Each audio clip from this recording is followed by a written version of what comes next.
ধন্যবাদ। আপনি যেমনটি বলছিলেন যে বেলা 2টা থেকে 23তম রাষ্ট্রপতি নির্বাচন শুরু হবে, অর্থাৎ 3 ঘন্টা পরেই মূলত এই নির্বাচন শুরু হবে। আরেকটি বিষয় আপনি যেটি জানতে চেয়েছিলেন যে আইন শৃঙ্খলা বাহিনীর বা নিরাপত্তা ব্যবস্থার বিষয়টি, যেহেতু এটি সংসদ ভবন এলাকা, সাধারণত এটি কেপিআই ভুক্ত এলাকা হওয়ায় এখানে সাধারণতই একটি নিরাপত্তা পরিমণ্ডলে বেষ্টিত থাকে।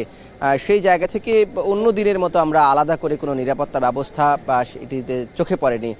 আপনাকে একটু জানিয়ে রাখি যে 1991 সালের পর এই দ্বিতীয়বার, অর্থাৎ 91 সালে এবং এই 2026 সালে রাষ্ট্রপতি নির্বাচনের প্রতিদ্বন্দ্বিতা হচ্ছে।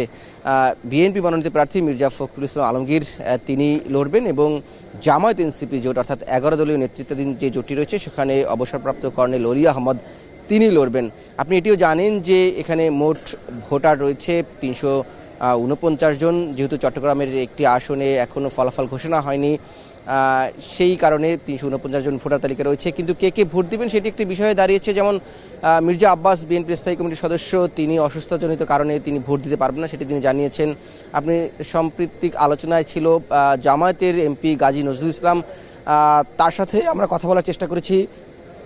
তিনি জানিয়েছেন যে তিনি আসলে এই ভোট দিবেন কিনা সেটি গুরুত্বপূর্ণ, তিনি এখনও সিদ্ধান্ত নেননি। এছাড়া যদি আরেকটি বিষয় বলি যে স্বতন্ত্র প্রার্থী রয়েছে, বিশেষ করে ইসলামী আন্দোলন বাংলাদেশের একজন প্রার্থী রয়েছেন, তিনিও এখনও নিশ্চিত করেননি তিনি ভোট দেবেন কিনা।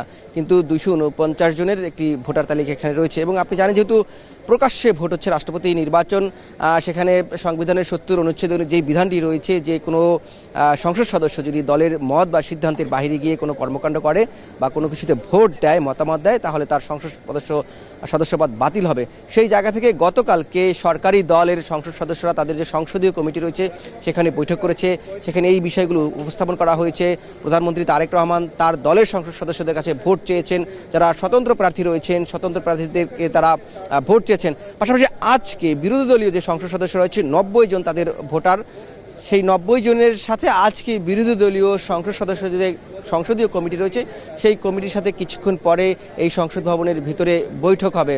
এবং আরেকটি বিষয় যেটি জানিয়ে রাখি যে আপনি এটিও জানেন যে এই ভোট গ্রহণ বেলা 2টা থেকে 5টা পর্যন্ত চলবে এবং 5টার পরে মূলত ভোট গণনা সেটি শুরু হবে।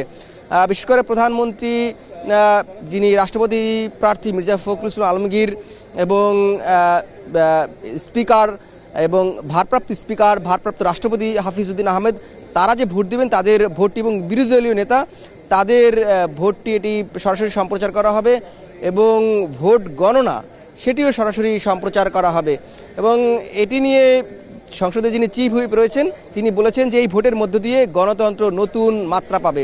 এই ছিল এখন পর্যন্ত আমার কাছে 23তম রাষ্ট্রপতি নির্বাচনের সবশেষ।